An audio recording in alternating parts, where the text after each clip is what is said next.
Salam qeyrindaşlar, yaxşımısızlar? Ötken haftadan başlap biz Latin yazığın ögünüşkü başlagan aralıq sal keçikip qaldı, keçürsizlər. Aldığım dərsdə mən 8 sozuq tavışını ötkəndim. Ular A, Ə, E, I, O, Ö, U, Ü. Şu 8 sozuq tavışını ötkəndim yazılışını. Bugün mən sizlərə 4 dana üzük tavışını ötdüm. Bunundan cıq ötüydəysəm eğir kiləmki dedim. Şunlaşqa bugün 4 ötüp bakay. Eğer sizlər az bu qaldı, yani cıqıraq yazıp bəsiniz desiniz, onu mu yazıp vermə. Bugün birincisi T hərfi. T hərfi. Traktor, tam, tamğa, toxti deganlarda keldigan T. Mən onun yeniga bizning Uyg'ur yoziqdagi, burungi kon yoziqdagi T'ni yozib qo'ydim. Agar ilqi kon yoziqni bilmaganlar mushundan o'rganib olsanglar bo'ldi. Men faqat bu yerda bir nusxasini yozib qo'ydim, yolg'izlarini. T, T. Bu üzük tavuş. Onun akustikisi Q. Q. Qızıl, qızıl, qarğa, qağa, qamça degan so'zlarda keladi bu Q hərfi. Onun bu kon yazığını yeni yazıp koydum Q hərfi. Üçüncüsü K hərfi. K hərfi. Bu K hərfi keldiğen sözler Kamal,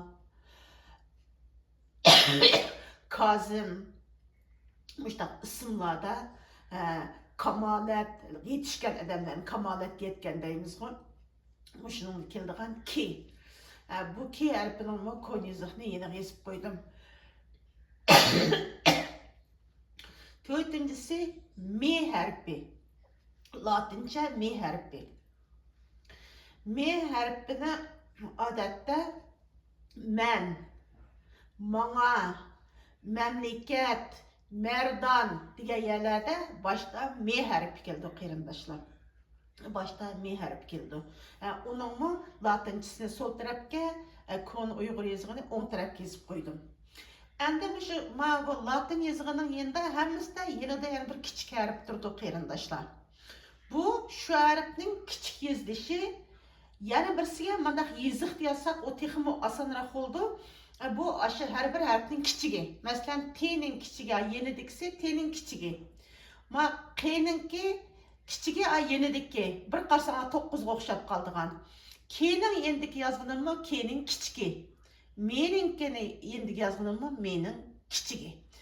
Bu Latin yazıqlarda asasen çoğ hərf, kiçik hərf ikiga bölündü. İki xil yazıldı.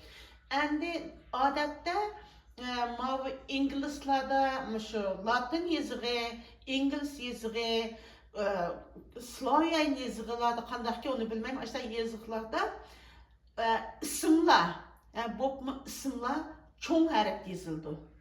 Qağalları onun kəydin kiçik hərflər yazılıb məğudu. Kiçik hərf yazılmağıdı.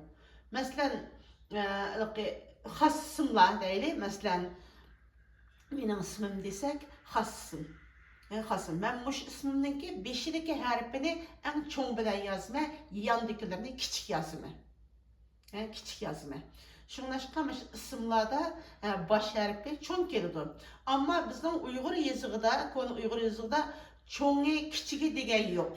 Çoğunu küçüğü degen yok. Fakat 5'i, otursi, ahırsı yalğız degen var. Yalğız ikisinin fərqi şu. Latin yazığı yazışkımı ətlik, onunkin nayıtı addi, ondaqmanken teziraq ögünü alalayımız qeyrindaşlar. Şunlaşqa, əndi şu çoğunu, kiçikni aşı oxşaş yeniği yazıb, hər bir dal aşı üzük tavışını 3 qurdan yazınlar. Hər birisini 3 qurdan kulağınlarda yazıb, muşni yatlap kelinglar. Yatlap kelinglar. Məsələn, T, Q, ki, mi. Ti, ki, mi. Ki, mi. Endi muşunu bir okup, muşunu bir yatlap kesenler, biz endi muşu nimni üzük tavuşlarını ügünüp boğandın kiyin, biz resmi söz tüzüşünü, bir boğumluk söz, iki boğumluk söz, sözlerin tüzüşünü ügünümüz kıyrandaşlar. Hazırca aldı bilen harflerini tonup alaylı. Endi meyege yeniga muşu sozuk tavuşlarga, muşu üzük tavuşlarını ulap bir söz tüzeleymiz. Mesela bir sozuk tavuş bilen bir üzük tavuşunu ulusak bir söz tüzüldü. Mesela A sozuk tavuşuga ama biz ügünüp atkan teni koysak at oludu. Bu atның ismi o, at. Demek eşede bir söz, bir mana uqtırılgan söz asıl buldu. Biz muş üzük tavuşunu təltək ügün boğandan keyin, ondan keyin biz ügənген sozuk tavuşlarımızga əsken qitip yeziş qıtırımız. Endi bəzdə alifbelada birinci sözni harfni ügütüp yeniga söz yazıptı. Ama o harflerini hiç kim tanımaydı da, tanımaydı. Onun da mandak degenle okup berdi, anlaydı ama alani tertip öğrenmegendeki sen nim kalemgan bu ketmesin dedim. Şunlaşka aldı bilen sözlük taşını öttük, hem de üzük taşını öttük. Ama üzük taşı tükkendeki biz resmi sözlerge, boğumlarga, sözlerge, cümlelerge ötümüz kıyırındaşlar. Tapşırıq şu. Muşu 4 üzük tavuşunu yaxşı yazıp okuşunumu yaxşı okup kilanglar. Әмсе бүгінгі дәрсіміз найты қысқа, бәк қысқа оқып қалды. Қысқы болды, çünkü қысқы болады. Оның бұрынғы ұйғыр езігідек дос көп батмайдыған, уақыт етішмейдіған işler болмайды деп ойлаймын. Bu найты қысқы болды. Шаң әммаларының тапшырықларını yaxşı işlep geçişine ümit qilman. Келергі дәрісте көрішкіше аман болайлы, xeyri xoş.